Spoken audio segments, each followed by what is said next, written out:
എല്ലാവർക്കും നമസ്കാരം. ഞാൻ കൊല്ലം സിറാജാണ്.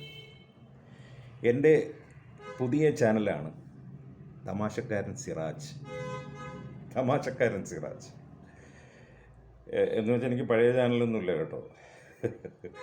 അതായത് ഈ ചാനലിലൂടെ എൻ്റെ മിമിക്രി കലാജീവിതത്തിലുണ്ടായ അനുഭവങ്ങളും കൊച്ചു കൊച്ചു തമാശകളും പിന്നെ മിമിക്രിയും ഒക്കെ അവതരിപ്പിച്ച് നിങ്ങളെ രസിപ്പിക്കുക എന്നുള്ളതാണ് എൻ്റെ ലക്ഷ്യം.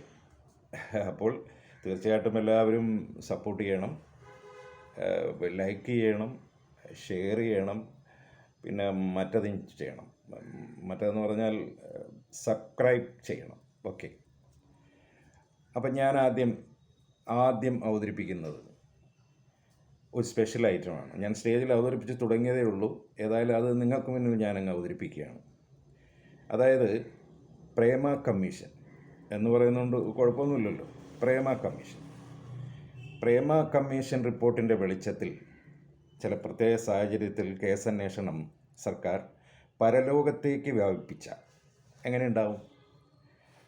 അപ്പോൾ കേസിൻ്റെ അന്വേഷണ ചുമതല പ്രേം നസീറിനെയാണ് ഏൽപ്പിച്ചത്, നസീർ സാർ CID നസീറിൻ്റെ പഴയ കുപ്പായം അണിഞ്ഞുകൊണ്ട് ആദ്യം സമീപിച്ചത് നെടുമുടി വേണുവിൻ്റെ അടുത്തേക്കാണ്.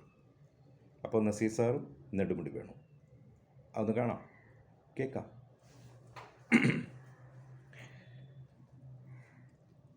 മിസ്റ്റർ നെടുമുടി വേണു, മലയാള സിനിമയിൽ ഉണ്ടായിക്കൊണ്ടിരിക്കുന്ന സംഭവ വികാസങ്ങളെക്കുറിച്ച് താങ്കൾക്ക് എന്താണ് പറയാനുള്ളത്? അറിഞ്ഞില്ല. മലയാള സിനിമയിൽ ഇത്രയേറെ പ്രതിസന്ധി ഉണ്ടാകുമെന്ന് ഞാൻ സ്വപ്നത്തിൽ പോലും വിചാരിച്ചിരുന്നതല്ല. ഏതായാലും ഞാൻ രക്ഷപ്പെട്ടല്ലോ എന്നോർക്കുമ്പോൾ സമാധാനമുണ്ട്, കുറച്ച് സന്തോഷമുണ്ട്. ഓഹോ, അപ്പോൾ അങ്ങനെയാണ് കാര്യങ്ങൾ. പറയൂ, ഏതെങ്കിലും നടിയുടെ മുറിയുടെ വാതിലിൽ ചെന്ന് താങ്കൾ തട്ടി വിളിച്ചിട്ടുണ്ടോ, മുട്ടി വിളിച്ചിട്ടുണ്ടോ? പറയൂ മിസ്റ്റർ വേണു. അങ്ങനെ ഒരു അബദ്ധം ഒരു ദിവസം എനിക്ക് പറ്റിപ്പോയി. വാതിലിൽ കുറേ നേരം തട്ടി വിളിച്ചപ്പോഴാണ് വാതിൽ തുറക്കപ്പെട്ടത്. അപ്പോഴാണ് അകത്ത് നടിയാണെന്നുള്ള വിവരം ഞാൻ അറിയുന്നത്. അപ്പം നിങ്ങൾ ഉരുണ്ട് കളിക്കുകയൊന്നും വേണ്ട. തുടർന്ന് എന്താണ് സംഭവിച്ചത്? അതാണ് എനിക്ക് കേൾക്കേണ്ടത്. എന്ത് സംഭവിക്കാൻ? നടി പുറത്തേക്കും പോയി, ഞാൻ അകത്തേക്കും പോയി. ലൊക്കേഷനിൽ പ്രൊഡക്ഷൻ്റെ ഫുഡ് കഴിച്ച് വയറ് കേടായപ്പോൾ ടോയ്ലറ്റിലാണ് ഞാൻ തട്ടി വിളിച്ചത്, രണ്ടിന് പോകാൻ. ഇപ്പം നിങ്ങൾക്ക് എന്താണ് പറയാൻ തോന്നുന്നത്?